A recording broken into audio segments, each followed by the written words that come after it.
First Love by Emilia Pardo Bazan. How old was I then? 11 or 12 years? Well, probably 13, for before then it is too early to be seriously in love. But I won't venture to be certain, considering that in southern countries the heart matures early, if that organ is to blame for such perturbations. If I don't remember well when, I can at least say exactly how my first love revealed itself. I was very fond, as soon as my aunt had gone to church to perform her evening devotions, of slipping into her bedroom and rummaging her chest of drawers, which she kept in admirable order. Those drawers were to me a museum. In them I always came across something rare or antique, which exhaled an archaic and mysterious scent, the aroma of the sandalwood fans which perfumed her white linen, pin-cushions of satin now faded, knitted mittens, carefully wrapped in tissue paper, prints of saints, sewing materials, a reticule of blue velvet embroidered with bugles, an amber and silver rosary would appear from the corners. I used to ponder over them and return them to their place. But one day, I remember as well as if it were today, in the corner of the top drawer, and lying on some colours of old lace, I saw something gold glittering. I put in my hand, unwittingly crumpled the lace, and drew out a portrait, an ivory miniature about 3 inches long, in a frame of gold. I was struck at first sight. A sunbeam streamed through the window and fell open upon the alluring form, which seemed to wish to step out of its dark background and come towards me. It was the most lovely creature, such as I had never seen except in the dreams of my adolescence. The lady of the portrait must have been some 20-odd years. She was no simple maiden, no half-opened rosebud, but a woman in the full resplendency of her beauty. Her face was oval, but not too long, her lips full, half open and smiling. Her eyes cast a languishing side-glance, and she had a dimple on her chin, as if formed by the tip of Cupid's playful finger. Her headdress was strange but elegant. A compact group of curls, plastered cone-wise one over the other, covered her temples, and a basket of braided hair rose on the top of her head.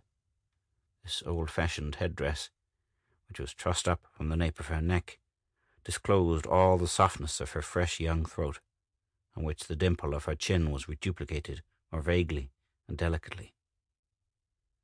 As for the dress, I do not venture to consider whether our grandmothers were less modest than our wives are, or if the confessors of past times were more indulgent than those of the present.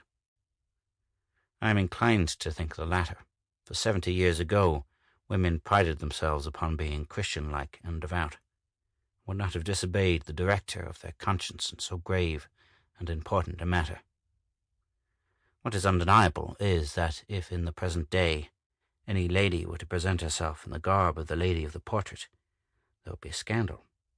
For from her waist, which began at her armpits upwards, she was only veiled by light folds of diaphanous gauze, which marked out, rather than covered, 2 mountains of snow, between which meandered a thread of pearls.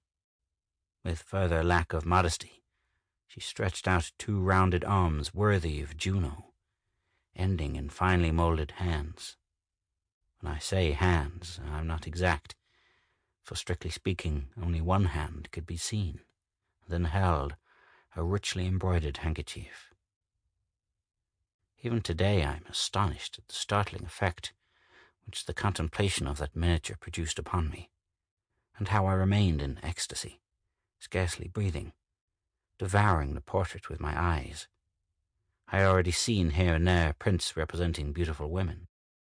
It often happened that in the illustrated papers, in the mythological engravings of our dining room, or in a shop window, that a beautiful face, or a harmonious and graceful figure, attracted my precociously artistic gaze.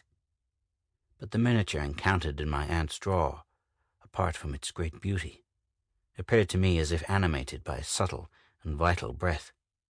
You could see it was not the caprice of a painter, but the image of a real and actual person of flesh and blood. The warm and rich tone of the tints made you surmise that the blood was tepid beneath that mother-of-pearl skin. The lips were slightly parted to disclose the enamelled teeth, and to complete the illusion, there ran round the frame a border of natural hair, chestnut in colour, wavy and silky, which had grown on the temples of the original. As I have said, it was more than a copy. It was the reflection of a living person, from whom I was only separated by a wall of glass. I seized it, breathed upon it, and it seemed to me that the warmth of the mysterious deity communicated itself to my lips and circulated through my veins. At this moment I heard footsteps in the corridor. It was my aunt returning from her prayers. I heard her asthmatic cough and the dragging of her gouty feet. I had only just time to put the miniature into the drawer, shut it, and approach the window, adopting an innocent and indifferent attitude. My aunt entered noisily, for the cold of the church had exasperated her catarrh, now chronic. Upon seeing me, her wrinkled eyes brightened, and giving me a friendly tap with her withered hand, she asked me if I had been turning over her drawers as usual. Then, with a chuckle, wait a bit," she added. "I have something for you, something you will like." And she pulled out of her vast pocket a paper bag, and out of the bag 3 or 4 gum lozenges, sticking together in a cake, which gave me a feeling of nausea. My aunt's appearance did not invite one to open one's mouth and devour these sweets. The course of years, her loss of teeth, her eyes dimmed to an unusual degree, the sprouting of a moustache, of bristles on her sunken-in mouth, which is 3 inches wide, dull grey locks fluttering above her sallow temples, a neck flaccid and livid as the crest of the turkey when in a good temper. In short, I did not take the lozenges. Ugh! A feeling of indignation, a manly protest rose in me, and I said forcibly, "I don't want it." "You don't want it? What a wonder! You who are greedier than a cat." "I'm not a little boy," I exclaimed, drawing myself up and standing on tiptoes. "I don't care for sweets." My aunt looked at me half good-humouredly and half ironically, and at last, giving way to the feeling of amusement I caused her, burst out laughing, by which she disfigured herself and exposed the horrible anatomy of her jaws. She laughed so heartily that her chin and nose met, hiding her lips and emphasizing 2 wrinkles, or rather 2 deep furrows, and more than a dozen lines in her cheeks and eyelids. At the same time, her head and body shook with the laughter, and at last her cough began to interrupt the bursts, and between laughing and coughing, the old lady involuntarily spluttered all over my face. Humiliated and full of disgust, I escaped rapidly thence to my mother's room, where I washed myself with soap and water, and began to muse on the lady of the portrait. And from that day and hour I could not keep my thoughts from her. As soon as my aunt went out, to slip into her room, open the drawer, bring out the miniature, and lose myself in contemplation, was the work of a minute. By dint of looking at it, I fancied that her languishing eyes, through the voluptuous veiling of her eyelashes, were fixed in mine, and that her white bosom heaved. I became ashamed to kiss her, imagining she would be annoyed at my audacity, and only pressed her to my heart, or held her against my cheek. All my actions and thoughts referred to the lady. I behaved towards her with the most extraordinary refinement and superdelicacy. Before entering my aunt's room and opening the longed-for drawer, I washed, combed my hair, and tidied myself, as I have seen since is usually done before repairing to a love appointment. I often happened to meet in the street other boys of my age, very proud of their slip of a sweetheart, who would exultantly show me love letters, photographs, and flowers, and who asked me if I hadn't a sweetheart with whom to correspond. A feeling of inexplicable bashfulness tied my tongue, and I only replied with an enigmatic and haughty smile. And when they questioned me as to what I thought of the beauty of their little maidens, I would shrug my shoulders and disdainfully call them ugly mugs. On Sunday I went to play in the house of some little girl cousins, really very pretty, the eldest of whom was not yet 15. We were amusing ourselves, looking into a stereoscope, and suddenly one of the little girls, the youngest, who counted 12 summers at most, secretly seized my hand, and in some confusion and blushing as red as a brazier, whispered in my ear, "Take this." At the same time I felt on the palm of my hand something soft and fresh, and saw that it was a rosebud with its green foliage. The little girl ran away smiling and casting a side glance at me, but I, with a puritanism worthy of Joseph, cried out in my turn, "Take this!" and I threw the rosebud at her nose, a rebuff which made her tearful and pettish with me the whole afternoon, and for which she has not pardoned me even now, though she is married and has 3 children. The 2 or 3 hours which my aunt spent morning and evening together at church being too short for my admiration of the entrancing portrait, I resolved at last to keep the miniature in my pocket, and went about all day hiding myself from people, just as if I had committed some crime. I fancied that the portrait, from the depth of its prison of cloth, could see all my actions, and I arrived at such a ridiculous extremity that if I wanted to scratch myself, pull up my sock, or do anything else not in keeping with the idealism of my chaste love, I first drew out the miniature, put it in a safe place, and then considered myself free to do whatever I wanted. In fact, since I had accomplished the theft, there was no limit to my vagaries. At night I hid it under the pillow, and slept in an attitude of defense. The portrait remained near the wall, I outside, and I awoke 1,000 times, fearing somebody would come to bereave me of my treasure. At last I drew it from beneath the pillow, and slipped it beneath my nightshirt and left breast, on which the following day could be seen the imprint of the chasing of the frame. The contact of the dear miniature gave me delicious dreams.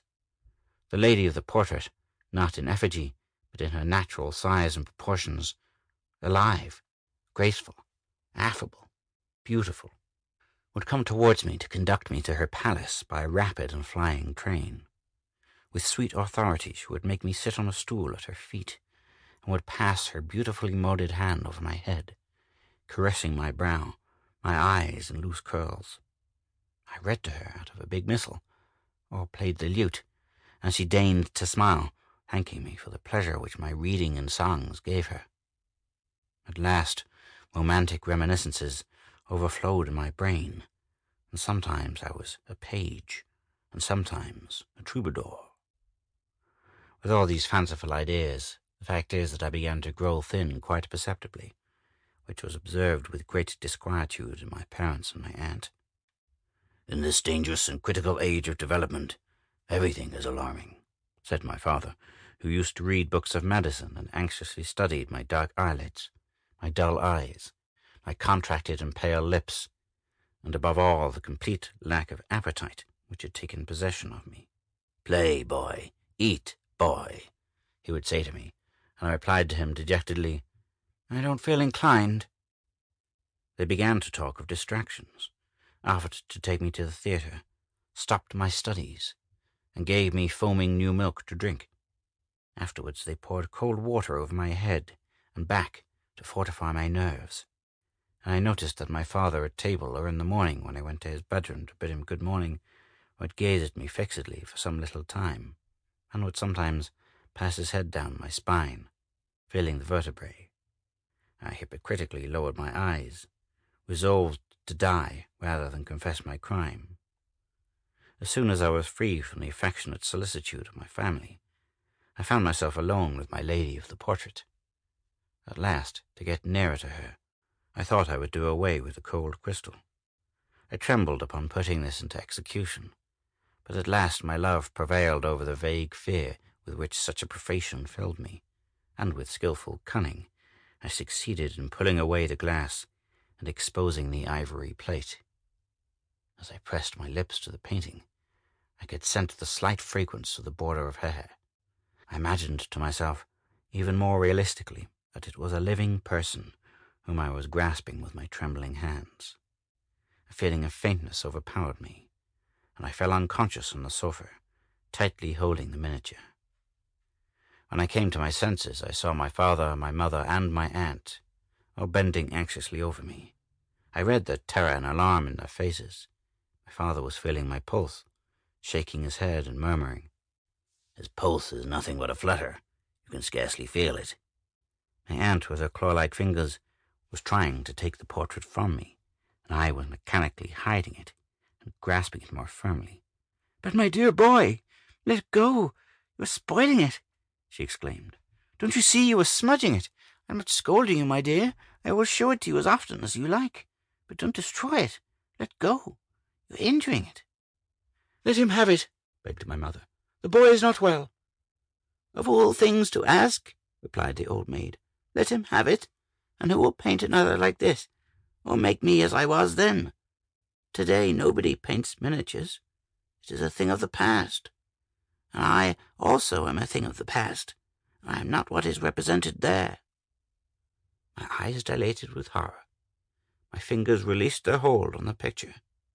I don't know how I was able to articulate. "You? The portrait is you? Don't you think I am as pretty now, boy? Ha! One is better looking at 23 than at I don't know what. I've forgotten how old I am." My head drooped. I almost fainted again. Anyway, my father lifted me in his arms onto the bed and made me swallow some tablespoons of port. I recovered very quickly and never wished to enter my aunt's room again. End of story 1.